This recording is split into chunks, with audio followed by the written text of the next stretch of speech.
vão à minha igreja também fico muito contente. Então, nós somos os Que Há Hora, que significa que nós somos um grupo de amigos que se juntou para tocar, fazendo um café-concerto em julho, com o objetivo de fazer só um café-concerto único. E o objetivo não era formarmos uma banda, mas acabou por acontecer e Deus tem trabalhado muito connosco através deste ministério. Tem sido mesmo uma grande bênção estarmos juntos, partilharmos de ideias juntos, através da música, que é uma paixão que nos une e que Deus nos tem dado esse gosto e essas capacidades também para o fazer. Esta manhã vimos aqui apenas ajudar-vos a cantar para Deus. Não estamos aqui para fazer um concerto, não estamos aqui para vocês acharem que nós tocamos ou cantamos bem, estamos aqui para que o nome de Deus possa ser exaltado e glorificado. Então, eu pedi aos irmãos, quem quiser e puder, para se levantar. Vamos começar com uma música que penso que os irmãos conhecem. Fala que Jesus é o nosso amigo. Quem é que é amigo de Deus aqui? Jesus é o nosso amigo. Então vamos cantar para Ele. Podem acompanhar com as vossas palmas.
cantada por nós e cantada por vocês, meditada por vocês, E esta música traz este sentimento de alegria que nós partilhamos e queremos partilhar com vocês, uma alegria que nós temos pela salvação que temos em Cristo. E esta música foi baseada na carta de Filipenses, a carta de alegria, escrita por um prisioneiro, desafiar a sua igreja a alegrarem-se sempre com o Senhor, uma tarefa humanamente impossível, mas uma alegria que está baseada nas bem-aventuranças que Deus nos dá.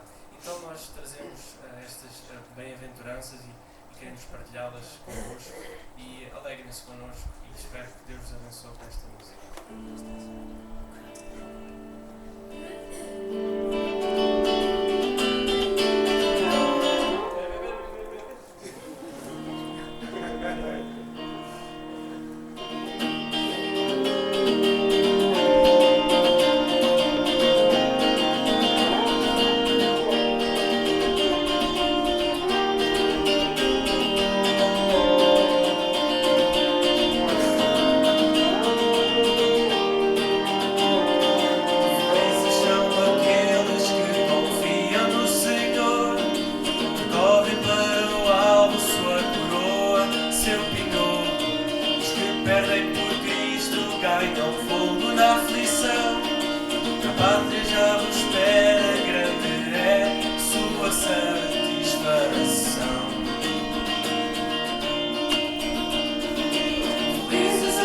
Choram os que com pranto vão seguir, alma dos que esperam justo reino já por vir. Alegrem-se os santos diante a fome ou nudez, de peito aberto clamas perseguidos pelo nome de Deus. Tragada foi da vitória por aquele onde está a morte.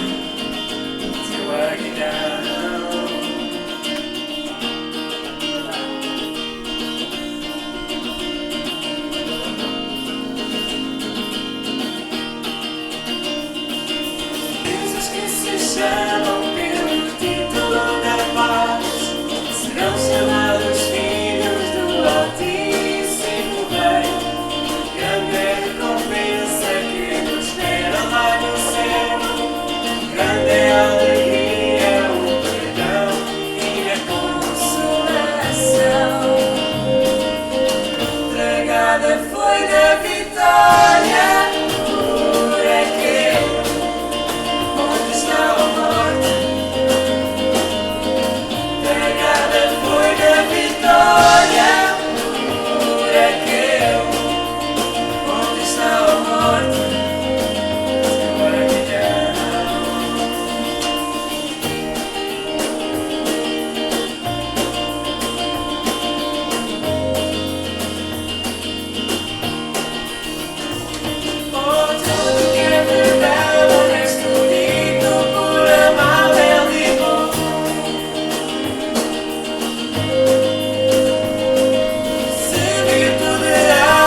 sabemos que este Deus nos ouve, que este Deus está presente, que este Deus está perto. E é por isso que quando as coisas estão menos bem connosco, nós devemos clamar a Ele, porque Ele vai ouvir-nos sempre. E Ele nunca nos vai desamparar. Amém? E é este Deus que nós podemos chamar na aflição. E é este Deus também que nós podemos louvar na alegria. E é uma oração muito profunda a próxima que vamos fazer. E eu peço que os irmãos individualmente pensem se querem ou não fazer. Porque é realmente uma grande responsabilidade às vezes cantarmos certas coisas. Nós vamos dizer: guia-me onde a confiança é sem fronteiras. Quero andar sobre as águas. Até onde me chamares. E às vezes Deus nos chama para sítios que nós não queremos ir. Leva-me para lá do que é o mais profundo. Chegar a uma fé sem fundo. Mergulhar na tua presença. A oração profunda é esta. Que Deus encontre aqui adoradores em espírito e em verdade. São esses adoradores que Deus procura na sua igreja.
Mais perto quero estar, meu Deus.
deixarei que nada me domine.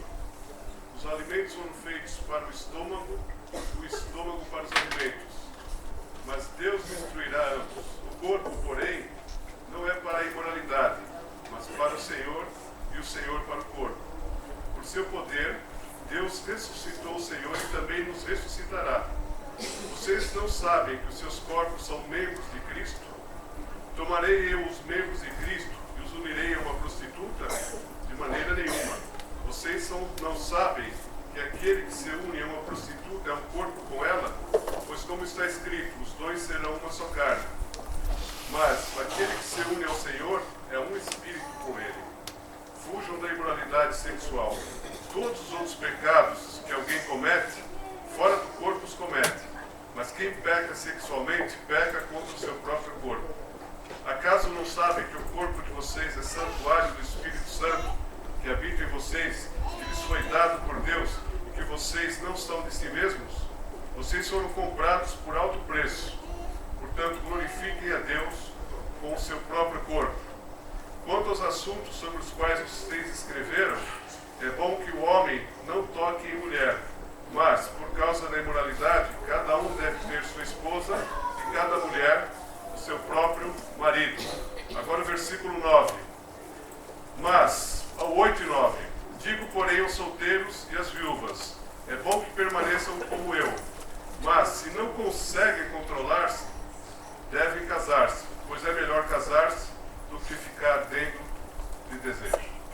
Vamos orar para que Deus nos ajude a compreender e a praticar esse texto da Palavra de Deus. E eu pedi para o pastor Paulo Chaveiro fazer essa oração. Por favor. Deus e Pai, damos-te honra e glória pela tua palavra que tu nos deixaste como a tua vontade expressa para a nossa vida.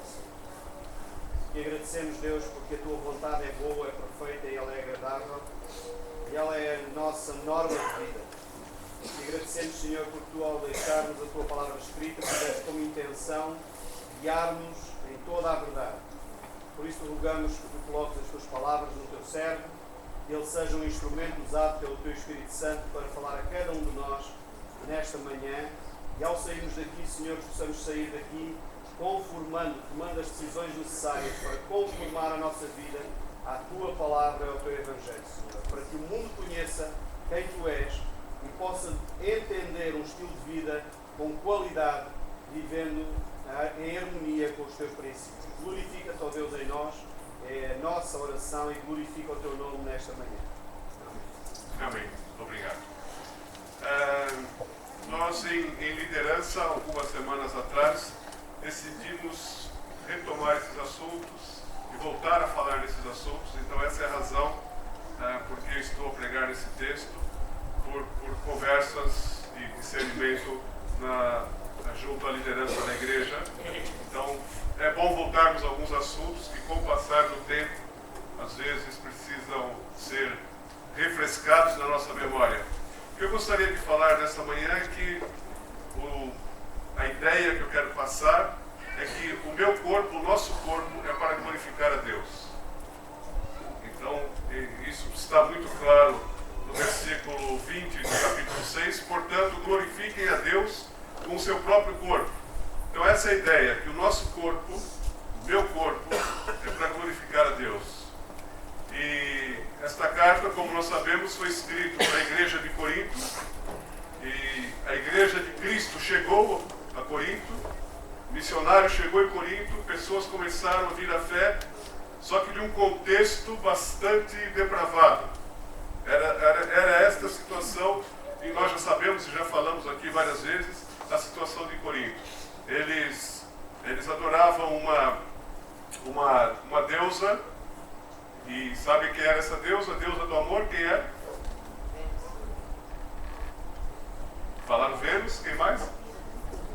Era Afrodite, ou Vênus, é a mesma, e haviam cultos que envolviam sexo e prostitutas, 1000 prostitutas, que depois, quando o templo foi destruído, elas desceram para a cidade e continuavam a prostituição. Então era uma prostituição ritualística voltada ao culto a Afrodite, Então, não existiam padrões morais naquela comunidade, naquela cidade.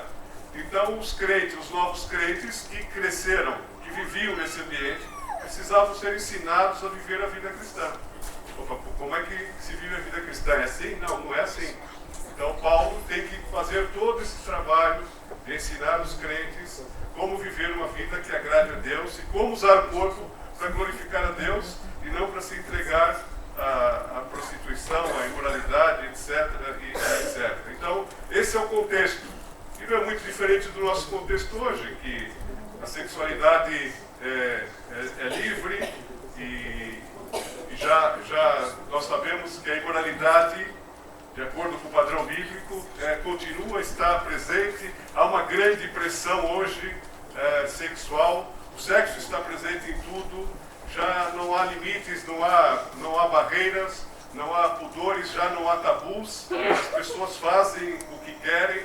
Então, há um paralelismo, de certa forma, com a depravação que existia naquela cidade. E os cristãos também hoje precisam saber, precisam ser ensinados a como viver, de maneira que não nos deixemos levar pela onda, mas que possamos usar o nosso corpo para glorificar o Senhor. Então, é isso que eu gostaria de falar.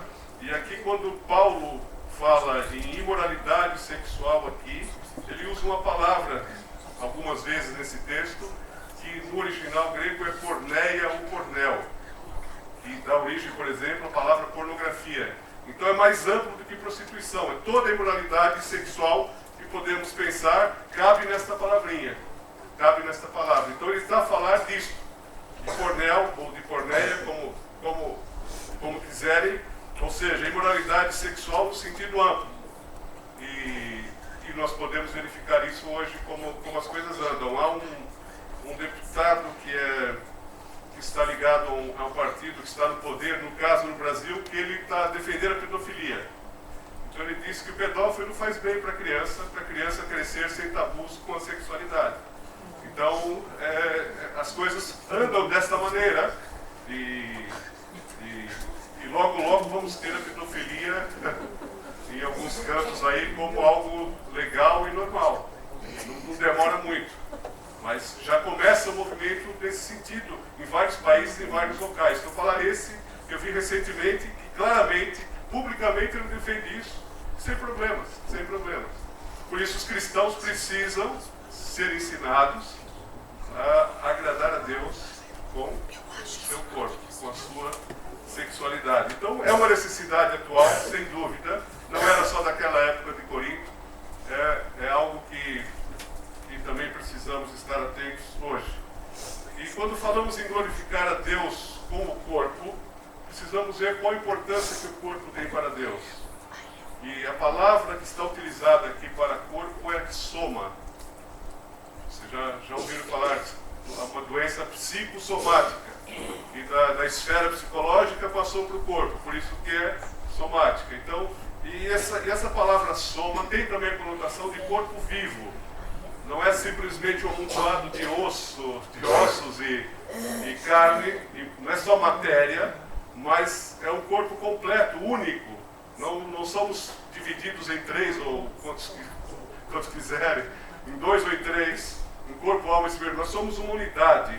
Então, quando ele fala em corpo aqui, a palavra soma está a incluir a nossa alma, o nosso espírito, tudo, mas a partir do uso que fazemos do nosso corpo físico.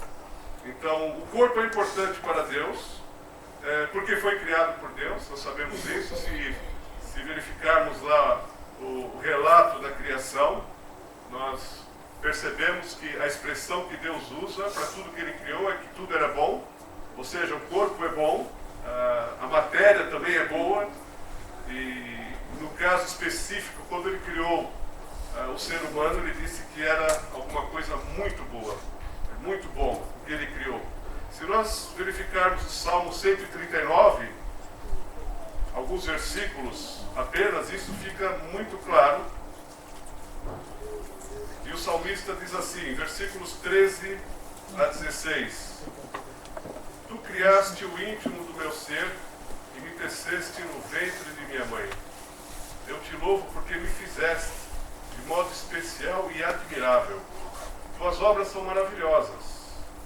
Digo isso com convicção. Meus ossos não estavam escondidos de ti quando em secreto fui formado e entretecido como nas profundezas da terra. Os teus olhos viram o meu embrião. Todos os dias determinados para mim foram escritos no teu livro, antes de qualquer deles existir. Então, o salmista aqui, poeticamente, fala sobre a sua criação, como Deus o formou de uma maneira tremenda e maravilhosa. Então, o corpo sem dúvida, tem importância para Deus. Deus nos criou de uma maneira especial. Deus se manifesta corporeamente na pessoa de Jesus Cristo. Deus encarnou, é isso, ele veio viver no corpo. Então o corpo continua a ser importante para Jesus. Ele morreu na cruz com um corpo. Jesus Cristo ressuscitou corporeamente, certo? Ele tinha um corpo. E o texto que nós vemos aqui diz que assim como Jesus foi ressuscitado, nós também seremos ressuscitados. O nosso corpo será ressuscitado, se ele não voltar antes. Mas se morrermos, e quando ele buscar a sua igreja, os nossos corpos também serão ressuscitados, como Jesus o foi, diz o versículo 14 que nós lemos. E ainda mais, o nosso corpo faz parte do corpo de Cristo, certo? Nós ainda formamos um corpo, que é o corpo de Cristo. Então o corpo para Deus é importante, sempre foi importante. E vocês lembram quando nós estudamos aqui na escola dominical a primeira carta de João, e que os gnósticos desprezavam o corpo, e como não havia importância, só pensavam em coisas espirituais, etéreas, etc., não davam importância ao que se fizesse com o corpo. Não podíamos usar o corpo até mesmo com pecados sexuais, etc. Mas não é isso que a Bíblia ensina. O corpo é importante, o corpo é bom e é para ser usado para glorificar o Senhor. O texto aqui diz que o corpo é para o Senhor. No versículo 13, a parte B do versículo. O corpo é para o Senhor e o Senhor é para o corpo. Há uma correspondência, uma relação, um relacionamento interessante aqui. O corpo é para o Senhor e o Senhor é para o corpo. Ele diz, e não para a porneia. E não para a porneia. E não para a imoralidade sexual. E ainda ele vai lá no versículo 19 e diz, o corpo é templo do Espírito Santo que habita em vós ou em nós. Então, o corpo, nós ainda temos o privilégio de ser a casa, o templo, onde o Espírito Santo, onde o próprio Cristo veio habitar, veio fazer morada, porque nós aceitamos Jesus como Senhor e Salvador. Então o corpo é de extrema importância, Quando eu falo com o Kim, eu falo com ele porque ele tem um corpo e eu posso, e nós nos expressamos, nos tocamos por causa do corpo. A vida se manifesta, a vida cristã se manifesta através do corpo. Nós existimos e nos vemos porque temos um corpo. Mas eu posso ver, ainda ir mais longe, ver que Cristo habita no meu irmão e habita na minha irmã. Isso é fantástico. Então o corpo é de extrema importância. O Senhor resolveu habitar em nós. Ele fez e faz morada na minha vida e na tua vida e na vida de todos aqueles que o têm como Senhor e Salvador. Portanto, sendo um corpo assim tão importante para o Senhor, é claro que eu preciso cuidar do corpo, e isso vamos falar outra hora. Nós sabemos que precisamos cuidar do corpo, da saúde, da alimentação, etc. Todos nós sabemos isso. Às vezes não cuidamos devidamente, né? Trabalhamos demais, dormimos pouco, comemos o que não deve, comemos demais. Bom, uma série de coisas que precisamos acertar, sem dúvida, mas também precisamos prestar atenção naquela citação da Teresa d'Ávila, uma citação que me marcou. Ela disse assim: se eu soubesse que nesse palácio, se referindo ao corpo dela, morava um rei tão esplendoroso como Jesus, limpado mais vezes. Então, Ele habita em nós, temos que cuidar do corpo em todos os aspectos. Mas a única ordem que está aqui neste trecho do capítulo 6 que nós lemos, está lá no versículo 18, que é: fujam da imoralidade sexual. Neste trecho do capítulo 6, a única ordem expressa de Paulo é essa: fujam da porneia, ou do pornel. Fujam da imoralidade sexual. E ele diz ainda, porque isso tem consequências profundas. Todos os outros pecados que alguém comete, fora do corpo os comete. Mas quem peca sexualmente, peca contra o seu próprio corpo. Ou seja, eu volto a falar naquela ideia de corpo no sentido completo e integral. Corpo, alma e espírito. E o que ele está dizendo é que o pecado sexual traz consequências. Pode trazer consequências para o corpo, para a alma e para o espírito.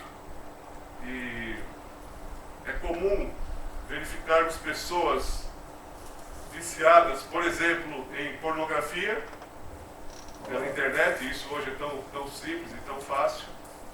E as pessoas estão tão viciadas em pornografia, e depois, quando chegam a um relacionamento, pode ser até o casamento ou não, as pessoas pensam que aquilo lá pode ser reproduzido, aquilo que elas veem na pornografia pode ser reproduzido na vida a dois. E é uma frustração, porque aquilo é uma ilusão. É uma ilusão. E há pessoas que preferem a pornografia até, porque se viciaram naquilo, a ter um relacionamento mais saudável, por exemplo, entre marido e mulher. A sexualidade, a imoralidade sexual tem consequências na nossa vida. Eu poderia falar outros assuntos, outros casos aqui, e como trabalhamos muito tempo com casais, ouvimos muitas coisas e pudemos verificar a razão desse texto bíblico, as consequências da imoralidade sexual na vida das pessoas e como isso interfere na vida conjugal. E mais, as consequências são profundas e de escravizar. Por isso que Paulo fala, olha, não me deixarei que nada me domine. E nesse contexto, é bom termos em mente que a sexualidade, a imoralidade sexual nos escraviza. Nós não conseguimos mais sair. Nós entramos, parece tudo bonito, tentamos uma vez, tentamos outra, em qualquer área da imoralidade sexual, da porneia, e depois ficamos escravizados. E Paulo diz aqui, olha, isso não vou permitir que nada me domine. Ele está falando, não deixe que a imoralidade sexual venha dominar. Vai ficar escravo. E uma vez que entrou, está escravizado. É difícil voltar, é difícil voltar. Tudo que é bom, de alguma forma vicia. De alguma forma vicia. A sexualidade é muito boa, mas foi feita para ser desfrutada no casamento, como vamos ver um pouquinho aqui, e fora disso, vira uma escravidão e com consequências de toda ordem, dependendo do tipo de moralidade que se envolve. E aí a pessoa não consegue mais viver sem a porneia, sem o pornel, sem a imoralidade sexual. Mas há uma saída. Lá no versículo 20, ele diz, vocês foram comprados por bom preço. Comprado aqui significa um comércio de escravos. É quando se compra um escravo e o liberta, e o resgata, e o traz para a liberdade. É essa terminologia que está aqui utilizada. Ou seja, Jesus Cristo diz que nos comprou, nos tirou dessa vida. Ele nos dá libertação. Olha, vocês não são mais escravos. Com o meu poder, vocês podem deixar a porneia. Vocês podem sair disso e ficarem livres para o que está no versículo 20. Glorificar a Deus com o seu próprio corpo. Então, o sacrifício de Jesus é fabuloso, é fantástico. Nos dá perdão e nos dá a possibilidade de vivermos, de termos uma vida nova com o Senhor. e usar o nosso corpo para glorificar a Ele. E sermos livres, sermos libertos de possíveis dominações nessa área, e todos nós estamos sujeitos, porque todos nós somos pecadores. E se não estivermos atentos, podemos ser levados. E é por isso que Paulo ensina aqueles irmãos: olha, se alguém de vocês está dominado, olha, vocês foram comprados, vocês estão livres. Em Cristo a libertação. Mas vocês que não estão dominados, cuidado, não deixe que isso domine a vida de vocês. Não deixe que isso domine a vida de vocês. Mas Paulo está a falar que há uma saída. Está a ensinar os crentes, os novos crentes, naquele ambiente totalmente deturpado e depravado, a como viver. E ele diz assim: olha, o corpo é para o Senhor e o Senhor é para o corpo. E o corpo de vocês é para glorificar a Deus. E ele dá uma ordem específica: fujam da porneia, da imoralidade sexual, qualquer que seja ela. Então isso Paulo deixa muito claro. E a saída. Eu já vi muita gente que estava com grandes problemas nesta área e com vontade própria, mas principalmente com a ajuda do Senhor, encontrou libertação. Encontrou uma vida nova, um novo jeito de viver. Então, é interessante também notar, nós entramos um pouquinho no capítulo 7, e os novos crentes lá de Corinto fizeram muitas perguntas a Paulo. Se nós vermos aqui, quanto aos assuntos sobre os quais vocês escreveram, então escreveram para Paulo fazendo perguntas, porque novos crentes, nova fé, agora Cristo entrou na nossa vida, então como é que a gente vive com essa sociedade assim, o que a gente faz? Eles fizeram perguntas sobre casamento, sobre as prostitutas, etc. Então eles queriam saber como o cristão deveria viver naquela altura. E Paulo nos responde. E essa carta aqui em parte, pelo menos, é uma resposta às questões que os novos crentes de Corinto fizeram. Como é que se vive? É interessante isso. Eu gosto de ver um novo cristão com essa sede. Como é que eu vivo agora? E agora? É certo eu continuar assim? Eu gostaria de ver mais isso. Sinceramente, eu gostaria de ver mais essa sede, essa vontade de agradar o Senhor, dos crentes. Como é que eu faço? É assim mesmo? Não precisamos fazer como todo mundo faz, né? Porque a nossa forma hoje é muito simples. Nossa fórmula de vida é simples. Toda a gente faz, eu vou fazer. Não, é interessante. Eles poderiam ter esse mesmo pensamento. Toda a gente vive assim. Eu não vou nem me preocupar, não vou nem incomodar Paulo, que está longe, tem que escrever, a carta vai levar não sei quantos meses para ir, depois uma resposta vai levar não sei quantos meses para voltar. Não, mas olha só o zelo que esses crentes tinham de querer agradar o Senhor. Então fizeram perguntas e Paulo responde. E claro que as respostas, ou a resposta que Paulo dá, serve para perguntas similares que se calhar os crentes fazem hoje, já que vivemos uma sociedade que também está toda voltada para a sexualidade impura. E a pergunta é: como posso glorificar a Deus hoje com o meu corpo, debaixo de tanta pressão sexual externa, mas também interna, porque nós temos desejos? Como é que eu posso glorificar a Deus hoje com o meu corpo, debaixo de tanta pressão externa e interna? E Paulo dá uma resposta interessante aqui. Paulo fala o seguinte, capítulo 7 então: quanto aos assuntos sobre os quais vocês escreveram, é bom que o homem não toque em mulher. Então ele está dizendo o seguinte: é melhor que não haja contato sexual, mas por causa da porneia, da imoralidade que dominava toda a sociedade e o risco das pessoas caírem, cada um deve ter a sua esposa e cada mulher o seu próprio marido. Então Paulo está falando o seguinte: olha, para fugir, para não cair na imoralidade que está à volta, para ter uma mulher, ter um marido, ele está a falar em casar. E depois, quando vamos ao versículo 8, e ao versículo 9, ele diz: digo, porém, ao solteiro e às viúvas, é bom que permaneçam como eu. Ele estava a recomendar que as pessoas continuassem sem casar. Mas, se não conseguem controlar-se, ou seja, se o impulso sexual é tão violento, tão forte, devem casar-se, pois é melhor casar-se do que ficar ardendo no desejo. Então, o que Paulo diz é o seguinte, para os crentes aqui: sexo é bom, mas no casamento. No casamento. Antes disso, seja no namoro, em qualquer outra situação, é porneia. Fornicação é imoralidade sexual. E casamento envolve um compromisso para a vida, é uma decisão particular, privada, sem dúvida, de duas pessoas adultas que decidem que vão passar o resto da vida juntos, mas também tem uma conotação social e envolve a igreja, porque, como Paulo escreve, nós somos membros do corpo de Cristo.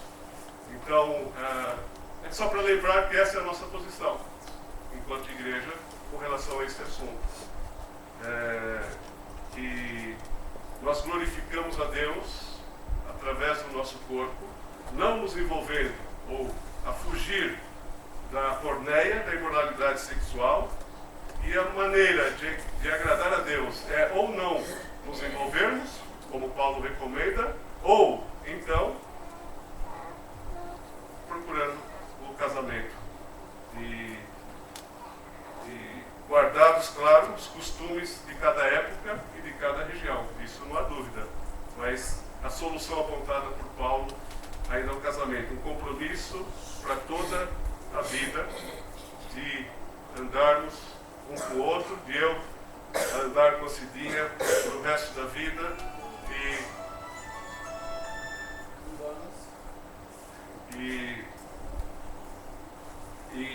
e tentarmos buscar a felicidade um do outro. É interessante que Paulo não acaba aí, porque isso ele está a falar aos solteiros, mas ele fala aos casados também. Ele fala aos casados. Se olharmos a partir do versículo 3, ele diz assim, capítulo 7: o marido deve cumprir os seus deveres conjugais para com sua mulher, e da mesma forma a mulher para com seu marido. A mulher não tem autoridade sobre o seu próprio corpo, mas sim o marido. Da mesma forma, o marido não tem autoridade sobre o seu próprio corpo, mas sim a mulher. Não se recusem um ao outro, exceto por mútuo consentimento, e durante certo tempo para se dedicarem à oração. Depois juntam-se de novo para que Satanás não os tente por não terem domínio próprio. Então, Paulo está a responder aos crentes de Corinto e dizem que os casados também devem glorificar a Deus com o corpo. Fugir da imoralidade, certo? Da porneia, claro, do sexo extraconjugal, mas ele diz que a forma do casal agradar a Deus, glorificar a Deus com o corpo, é a satisfação sexual mútua. Ele está dizendo: o marido deve satisfazer a esposa e a esposa deve satisfazer o marido sexualmente.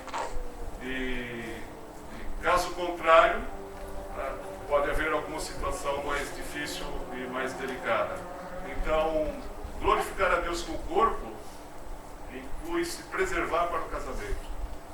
E no casamento, ter essa atitude correta de satisfação mútua na área sexual.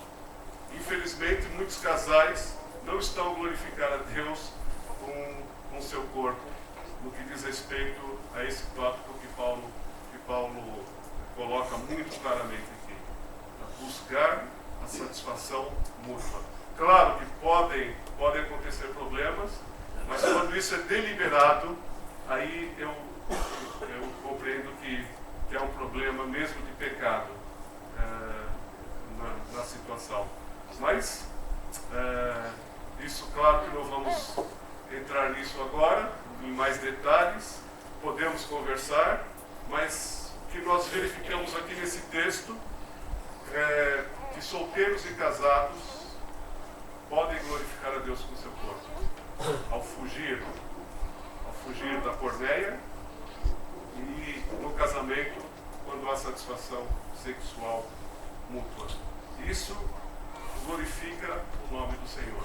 Essa palavra aqui do versículo 20, portanto, glorifiquem a Deus com o vosso próprio corpo, glorifiquem, tem uma raiz em doxa, e nós usamos muito a palavra doxologia, mas é como que adorar ou agradar a Deus em verdade, é como que uma liturgia do corpo. É como uma liturgia do corpo. Podemos assim, mais ou menos dizer. O que Paulo está nos ensinar os crentes daquela época e de hoje, é que o nosso corpo tem uma liturgia toda, uma liturgia própria, para agradar ao Senhor. Por quê? Porque o corpo é para o Senhor é para o corpo. E o Senhor vive em nós. Então há uma liturgia. E neste contexto que Paulo escreve, a liturgia é fugir da imoralidade sexual, da porneia, e nos reservarmos para o casamento. A sexualidade é para o casamento, e no casamento, marido e mulher devem se satisfazer mutuamente. Isso agrada a Deus. Essa é a liturgia do corpo. Então nós podemos honrar a Deus pela maneira com a qual nós utilizamos o nosso corpo. E é isso que eu queria que nós orássemos. Cada um olha para si, não é para apontar o dedo para ninguém, e cada um avalia a sua vida e verifica o que tem feito com o seu corpo. Como é que está a liturgia do corpo, como é que temos exaltado o nome do Senhor com toda a nossa vida, claro, mas particularmente nessa área em que Paulo ensina a igreja de Corinto e nós hoje a viver. Tá bem? Vamos, baixa a cabeça e é entre ti e Deus, e se precisar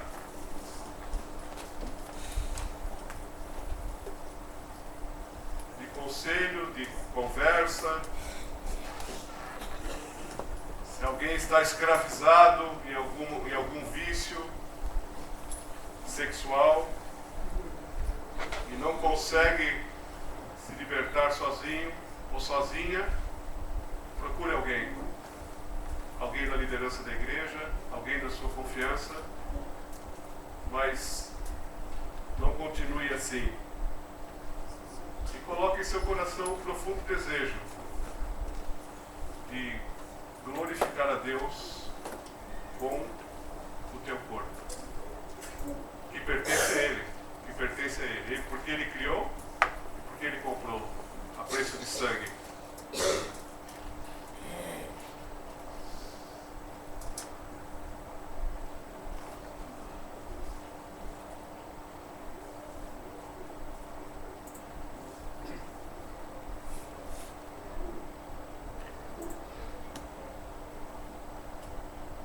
Senhor, obrigado pela Tua palavra e o Seu Espírito possa trabalhá-la no mais profundo do nosso ser. O Senhor conhece a situação das nossas vidas e o que nós queremos é que o Senhor nos ajude a glorificarmos o Senhor com o nosso corpo.